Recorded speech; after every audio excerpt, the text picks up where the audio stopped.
BCB সভাপতি নাজমুল হাসান পাপনের পদত্যাগের দাবিতে মিরপুরে মানববন্ধন করেছেন ক্রিকেট সমর্থকরা। এ সময় বিসিবি কর্তাদের সাথে বৈঠকও করেছেন বিএনপির ক্রীড়া বিষয়ক সম্পাদক আমিনুল হক।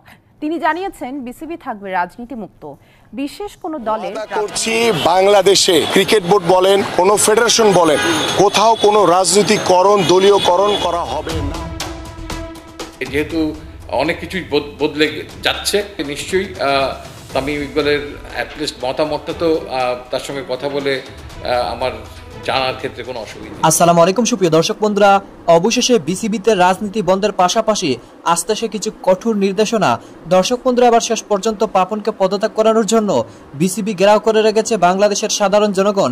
সেই সাথে বেশ কিছু গুরুত্বপূর্ণ তথ্য তুলে ধরা হয়েছে বিসিবির নানা কর্মকাণ্ডগুলোকে কেন্দ্র করে। দর্শক বন্ধুরা, অন্যদিকে এখনই ফিরতে যাচ্ছেন তামিম ইকবাল। এটাই হচ্ছে তামিম ইকবালের সবচাইতে সুন্দর সময়। দর্শক বন্ধুরা, এখন যেন তামিম ইকবালের সামনে আর কোনো বেশ বাধা নেই। তো দর্শক বন্ধুরা, এবার সেই সকল বিষয়গুলোকে কেন্দ্র করে বাংলাদেশের প্রধান নির্বাচক লিপু বেশ কিছু গুরুত্বপূর্ণ তথ্য দিয়েছেন। তো দর্শক বন্ধুরা, চলুন আমরা দেখে নেই তাহলে কবে ফিরছেন তামিম ইকবাল এবং সেই সাথে বিসিবি থেকে পাপন কি পদত্যাগ করছেন। যেহেতু অনেক কিছুই বদলে যাচ্ছে, নিশ্চয়ই তামিম ইকবালের অ্যাটলিস্ট মতামতটা তো তার সঙ্গে কথা বলে আমার জানার ক্ষেত্রে কোনো অসুবিধাই নেই। টাইগার ক্রিকেটে তামিম ইকবালের ফেরাটা যেন মরুভূমির কোনো মরীচিকা। দূর থেকে সম্ভাবনার দেখা মিলছে, কিন্তু ধরা দিচ্ছে না। ভারত বিশ্বকাপে কিছুটা জোরপূর্বকভাবেই বাংলার সর্বকালের সেরা এই ওপেনারকে রাখা হয়েছিল দলের বাহিরে। নানা নাটকীয়তায় শেষ পর্যন্ত ছুঁড়ে ফেলা হয় বিশ্বকাপের স্কোয়াড থেকে। ওই যে বলে না, জোর যার মুলুক তার। টাইগার ক্রিকেটে অনস্বীকার্য অবদান রাখা তামিমও যেন নিজ চোখে উপলব্ধি করেছেন সর্বলোকে বলা সেই প্রবাদটা। তবে জেনজির নতুন বাংলাদেশ যে ধুয়ে দিতে শুরু করেছে পূর্বের সকল কালিমা। মুখ বন্ধ রেখে সহ্য করা এতদিনের সব অন্যায়ের বিরুদ্ধে বদলাতে শুরু করেছে মানুষের মুখের ভাষা। স্বাধীন বাংলায় থাকবে না কোনো পক্ষ বৈষম্য। যার যেটা পাওনা সেটা বুঝে পাওয়াটা প্রতিটি মানুষের কাম্য। নতুন সময়ে এই প্রত্যয়ে আবারও আশা জাগিয়েছে টাইগার লাল সবুজ জার্সিতে খান সাহেবের ফিরে আসাটা। 2023 সালের সেপ্টেম্বরে জাতীয় দলের হয়ে শেষবার মাঠে নেমেছিলেন তামিম ইকবাল খান। এরপর থেকেই আছেন জাতীয় দলের বাহিরে। লাল সবুজের ডেরায় নিজের ফেরাটা নিয়ে গণমাধ্যমে তামিমও শুনিয়েছিলেন আশার বাণী। তবে দলের ভিতরের রাজনীতি আর কিছু বিষয়ের সুরাহা না হওয়ায় শেষ পর্যন্ত সে আশা পূরণ হয়নি। সবশেষ জানা গিয়েছিল বিসিবি সভাপতি নাজমুল হাসান পাপনের সাথে বৈঠকে চূড়ান্ত হবে জাতীয় দলে তামিমের ফেরা। তবে দেশের রাজনৈতিক পালা বদলে বদলে গেছে সে চিত্রটা। সভাপতি নাজমুল হাসান পাপন যে আছেন লোকচক্ষুর আড়ালে, স্বাভাবিকভাবেই তাই প্রশ্ন উঠেছে তামিমের ভবিষ্যৎ নিয়ে।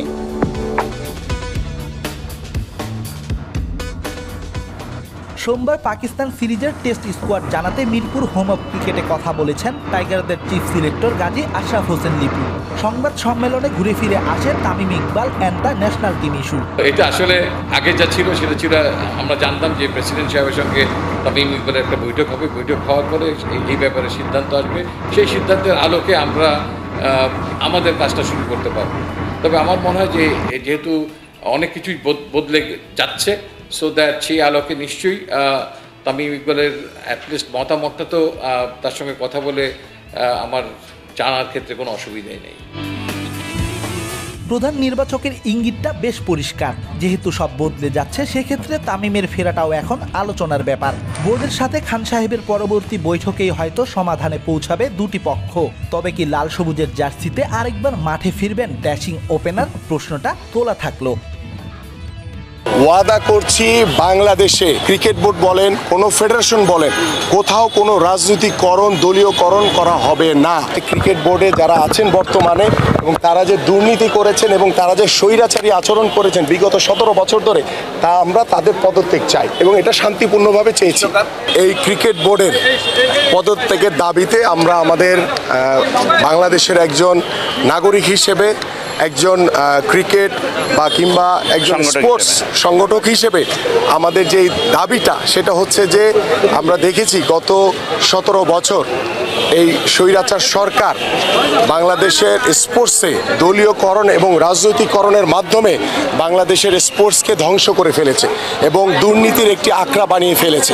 এবং আজকে বাংলাদেশে ছাত্র এবং জনতার গণ অভ্যুত্থানের মাধ্যমে এই দীর্ঘ 17 বছরের স্বৈরাচার সরকারের পতন হয়েছে এবং সেই পতনের পরে বাংলাদেশের মানুষের যে প্রত্যাশা, যে চাওয়া, যে বাংলাদেশের স্পোর্টসে প্রত্যেকটি সেক্টরে পরিবর্তন অনতিবিলম্বে দরকার এবং সেই প্রয়োজনীয়তা অনুভব করে আমাদের আজকে এবং এই স্পোর্টসের যে সংগঠকরা রয়েছেন আমরা তাদেরকে সাথে নিয়ে আমরা একটি মানববন্ধন করেছি এবং আমাদের দাবি হচ্ছে যে এই ক্রিকেট বোর্ডের যারা পরিচালক রয়েছেন তারা অনতিবিলম্বে পদত্যাগ করে, স্বেচ্ছায় পদত্যাগ করে, যেহেতু আইসিসির কিছু রুলস রয়েছে এবং সেটা আমরা দ্রুত বর্তমান যে অন্তর্বর্তীকালীন সরকারের যে উপদেষ্টা রয়েছেন তার সাথে বসে আলোচনা করে নতুনভাবে একটি ফরম্যাট করে আইসিসির যে নিয়ম রয়েছে সেই নিয়ম মাফিক আমরা কাজ করে আমরা ইলেকশনের মাধ্যমে নতুন একটি বডি দাবি করছি এবং সেই বডির মাধ্যমে বাংলাদেশের ক্রিকেট ভবিষ্যতে এগিয়ে যাবে সেটা আমরা প্রত্যাশা করছি। এবং আমি ভিতরে আমাদের এখানে ক্রিকেট বোর্ডের দায়িত্বশীল তেমন কোনো কর্মকর্তা আমরা পাইনি, বাট এখানে যে ম্যানেজার রয়েছেন একজন রাসেল সাহেব এবং এখানে গ্রাউন্ডস কমিটির একজন ব্যক্তি রয়েছিলেন এবং আমাদের যে আর্মির যিনি কমান্ডার হিসেবে দায়িত্ব পালন করছেন টোটাল উত্তরের এখানে তিনি ছিলেন। তাদের কাছে আমাদের যে দাবিগুলি আমরা সেখানে রেখে আসছি যে আমরা এই কমিটি না ভাঙা পর্যন্ত আমাদের যে আওয়ামী সরকারের যে উন্নয়নমূলক যে কাজগুলো রয়েছে, কারণ এখানে একটা উন্নয়নমূলকের মাধ্যমে তারা কিন্তু ব্যাপক দুর্নীতির একটা আখড়া তৈরি করে ফেলেছে, লুটপাট হচ্ছে, এগুলি এখন আপাতত করা যাবে না, এটা টোটালি বন্ধ রাখতে হবে। এবং যেই প্রতিষ্ঠানগুলোর যেন ক্রিকেটের নামে যে কাজগুলি চলছে এই প্রতিষ্ঠানগুলোর কাজ বন্ধ রাখতে হবে এবং এটা উপদেষ্টা যিনি রয়েছেন দায়িত্বপ্রাপ্ত এই যুব এবং ক্রীড়ার তার সাথে বসে আলোচনা করে দ্রুত সময়ের ভিতরে এই পরিচালনা কমিটি তারা কমিটি পদত্যাগ করে দেন আমরা নতুনভাবে যে কমিটি দায়িত্ব নেবে তাদের মাধ্যমে পরবর্তী যে উন্নয়নমূলক যে কাজগুলি হবে সেগুলি পরিচালিত হবে। একটা প্রশ্ন আছে, আপনারা বারবারই বলছেন যে ক্রীড়াঙ্গনকে রাজনীতি মুক্ত রাখার জন্য আপনারা এই আন্দোলনটা করছেন, কোনো রাজনীতি করে এমন কেউ আসতে পারবে না। এখন বিষয়টা যদি আরেকটু পরিষ্কার করতেন যে যারা রাজনীতি করে তারা আসতে পারবে না নাকি তারা একটা বিশেষ দলের রাজনীতি যারা করে তারা আসতে পারবে না? কারণ আমি একটু এক্সাম্পল বলি, আপনিও কোনো একটা অংশের সাথে নিশ্চয়ই আমরা 2016-17 সাল থেকে দেখছি নির্বাচন বা এরকম বিভিন্ন সময়। তো দর্শক বন্ধুরা, আপনারা হয়তো পুরো ভিডিও দেখে এবং সেই সাথে এই সকল বিষয়গুলি জেনে অবশ্যই বুঝতে পেরেছেন অবশেষে বাংলাদেশ ক্রিকেটকেও রাজনীতি মুক্ত করতে এবার বাংলাদেশের সাধারণ জনগণ মাঠে নেমে পড়েছে এবং সেই সাথে এই সকল বিষয় নিয়ে এবার কঠোর অবস্থানে যেতে চলেছে। তো দর্শক বন্ধুরা, আপনারা পুরো ভিডিও দেখে এবং সেই সাথে এই সকল বিষয়গুলো জেনে আপনারা কি বুঝতে পেরেছেন তবে কি শেষ পর্যন্ত বাংলাদেশের ক্রীড়াঙ্গন রাজনীতি মুক্ত হতে পারবে নাকি এভাবেই চালিয়ে যেতে হবে বাংলাদেশের ক্রিকেটও? তো দর্শক বন্ধুরা, আপনারা পুরো ভিডিও দেখে এবং সেই সাথে তামিম ইকবালের ফেরাকে কেন্দ্র করে আপনারা কি বুঝতে পেরেছেন তবে কি অতি শীঘ্রই ফিরতে যাচ্ছেন জাতীয় দলে? অবশ্যই কমেন্ট করে জানিয়ে দিবেন। তো দর্শক বন্ধুরা, ভালো থাকুন, সুস্থ থাকুন, আল্লাহ হাফিজ, আসসালামু আলাইকুম।